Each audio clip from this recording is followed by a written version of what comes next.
കേന്ദ്ര മന്ത്രിസഭാ രൂപീകരണത്തിൽ നിലപാട് കടുപ്പിച്ചു ബി.ജെ.പി. നിർണായക വകുപ്പുകൾ ഘടകകക്ഷികൾക്ക് വിട്ടുനൽകാനാവില്ല എന്ന നിലപാടിലാണ് ബി.ജെ.പി. ആഭ്യന്തരവും ധനവും പ്രതിരോധവും അടക്കം ബി.ജെ.പി. തന്നെ കൈകാര്യം ചെയ്യുമെന്നാണ് സൂചനകൾ. ഇതിനിടെ മന്ത്രിസ്ഥാനങ്ങളിൽ ഒരു വിട്ടുവീഴ്ചയും വേണ്ടതില്ലെന്ന നിലപാടിൽ നിൽക്കുകയാണ് ജെ.ഡി.യു. നിതീഷ് കുമാർ ദില്ലിയിൽ തുടരും.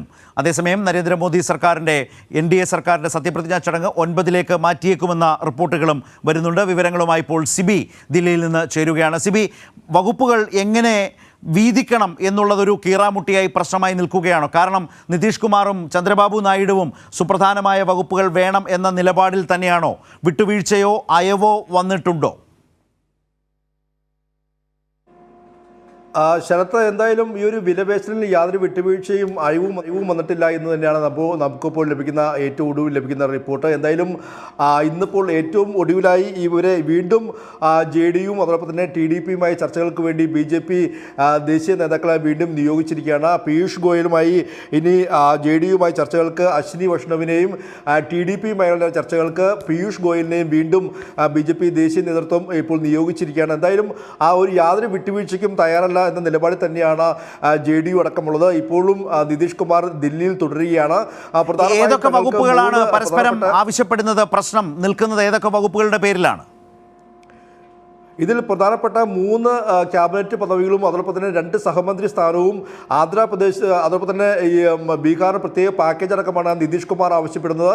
അതേപോലെ തന്നെ ടി.ഡി.പി. ചന്ദ്രബാബു നായിഡുവും 3 ക്യാബിനറ്റ് പദവിയടക്കം ചന്ദ്രബാബു നായിഡുവും അതോടൊപ്പം തന്നെ ആന്ധ്രാപ്രദേശിന് പ്രത്യേകമായ ഒരു സംസ്ഥാന പദവിയെല്ലാം നിലയും ടി.ഡി.പിയും ആവശ്യപ്പെടുന്നു. അങ്ങനെ അതിൽ തന്നെ പ്രധാനപ്പെട്ട വകുപ്പുകൾ റെയിൽവേ അടക്കമുള്ള പ്രധാനപ്പെട്ട വകുപ്പുകളെല്ലാം നിലയും ഇവർ ആവശ്യപ്പെടുകയും ചെയ്യുന്നുണ്ട്.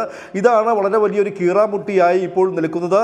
മറിച്ച് ബി.ജെ.പിയെ സംബന്ധിച്ച് ഇപ്പോൾ ഒരു തീരുമാനത്തിൽ അല്ലെങ്കിൽ അവരുടെ ഒരു ബി.ജെ.പി. തീരുമാനിച്ചിരിക്കുന്നത് പ്രധാനപ്പെട്ട വകുപ്പുകൾ, അതായത് പ്രതിരോധം അതോടൊപ്പം തന്നെ ആഭ്യന്തരം, നിയമം, ഐ.ടി., വിദേശകാര്യ അടക്കമുള്ള പ്രധാനപ്പെട്ട വകുപ്പുകൾ, ഈ പ്രധാനപ്പെട്ട വകുപ്പുകൾ ബി.ജെ.പി. തന്നെ കൈകാര്യം ചെയ്യുക, സഹമന്ത്രിമാരെ വേണമെങ്കിൽ സഖ്യകക്ഷികൾക്ക് നൽകാമെന്നൊരു തീരുമാനം, അങ്ങനെ ഒരു നിലപാടിലേക്കാണ് ബി.ജെ.പി. എത്തുന്നത്.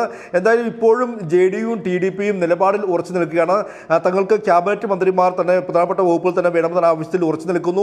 അതുകൊണ്ട് തന്നെ ഈ നരേന്ദ്രമോദി സർക്കാരിൻ്റെ സത്യപ്രതിജ്ഞ അല്ലെങ്കിൽ നരേന്ദ്രമോദിയുടെ സത്യപ്രതിജ്ഞ 8-ാം തീയതി നടക്കുമെന്ന് പറഞ്ഞെങ്കിലും ഇപ്പോൾ അത് 9-ാം തീയതിയിലേക്ക് മാറ്റിയിരിക്കുകയാണ്.